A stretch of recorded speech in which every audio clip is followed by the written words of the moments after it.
Hello everyone, welcome to my new blog. আশা করছি তোমরা সবাই খুব ভালো আছো এবং সুস্থ আছো। তো দিনটা ছিল 16 তারিখ। তো 16 তারিখ সকালবেলা আমি স্নান টান করে খাওয়া দাওয়া করে বেরিয়ে পড়েছি আগরতলা যাওয়ার জন্য। তো চলো যাওয়া যাক। তো দেখতে দেখতে অনেকক্ষণ জার্নি করে ফাইনালি আমি চলে আসলাম কলেজে।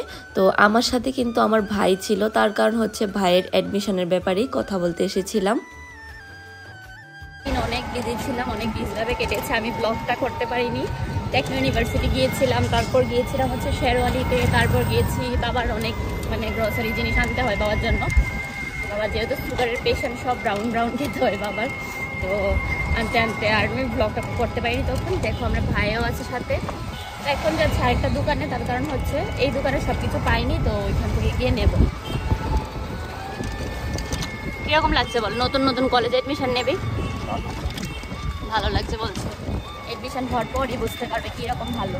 কিছু কেনাকাটা করে সব কাজটা সেরে আমি চলে এসেছি বাড়িতে। আর এই দেখো এখানে 2 ব্যাগের মধ্যে শুধু কেনাকাটা করেছি, যা তা, আর সাথে একটা বেডশিট। তো যাই হোক, এখন যাবো মামার বাড়িতে, নানু দাদুর সাথে একটু দেখা করবো, খাওয়া দাওয়া করবো, তারপর চলে যাবো বাড়িতে। তো চলো এখন যাই, গিয়ে তোমাদের সাথে আবার শেয়ার করবো, তোমাদেরকেও দেখাবো আমার নানু দাদুকে। আমরা চলে এসেছি মামার বাড়ির প্রায় কাছাকাছি। ভাই কিছু বল, তোদের বাড়িতে তো যাচ্ছে অনেকদিন পরে, বল কিছু বল না, কিছু বল। ও কিছু বলছে না। তো যাই হোক, দাদুর জন্য আর নানুর জন্য, ভাইয়ের জন্য, ওদের সবারই পছন্দ হচ্ছে মিষ্টি দই। তার জন্য ওদের জন্য মিষ্টি দই নিয়েছি। এখন যাবো, গিয়ে একটু ফ্যানের বাতাসের নিচে বসবো। আমার অবস্থা খারাপ হয়ে গেছে, দেখো ঘেমে ঘেমে, মানে খুবই খারাপ অবস্থা। তো দেখো চলে এসেছি মামার বাড়িতে। এইখানে দেখো দাদু কৃষি করে কত কিছু আছে। এখানে যেন অনেক সবজি আছে। এখানে দেখতে পাচ্ছি বেগুন, আপাতত ঢেঁড়সও আছে। তো যাই হোক, চলো যাই।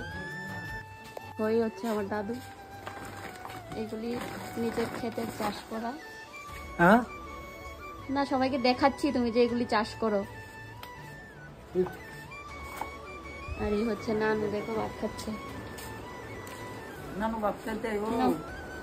দই দিয়ে খাও ভাত, ঠান্ডা ঠান্ডা গরমের মধ্যে দই দিয়ে ভাত খাও, ভালো লাগবে। বন্ধুরা, এই হচ্ছে আমার মামি, ব্লগ করছি দেখে লজ্জা পেয়েছে, ঘুম থেকে উঠে গেছে। তো যাই হোক, এখন চলে যাচ্ছি। নানু টাটা। Tata tata. পাউডার লেগে ডাক্তার দেখাইও। মামি আইগা, ঠিক আছে। তো চলো আগরতলা যাই, গিয়ে আবার বাড়ি চলে যাব। দেখো আমার ভাই আমাকে ছেড়ে দিয়ে আসছে গাড়ি অব্দি। আর এখানে দেখো নানু 1 ব্যাগ পাকা আম দিয়েছে।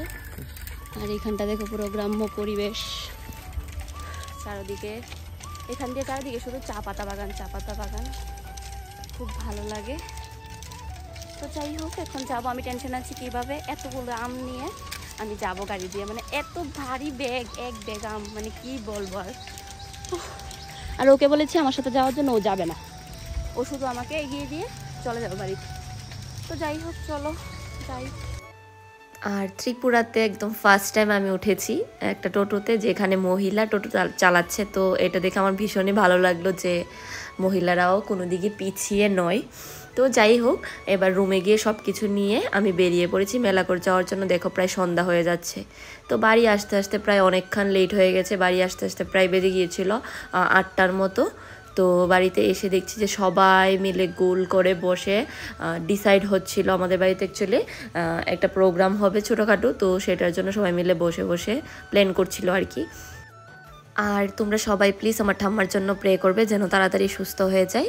আর এইখানে দেখো ওদের 4 জনকে প্রায় সেম লাগছিল, তাই আমি ভিডিওটা করেছিলাম তখন। তো আমার ব্লগটা এই অবধি। ব্লগটা যদি ভালো লেগে থাকে আমার চ্যানেলটাকে সাবস্ক্রাইব করে দেবে, লাইক কমেন্ট শেয়ার করতে ভুলবে না। টাটা।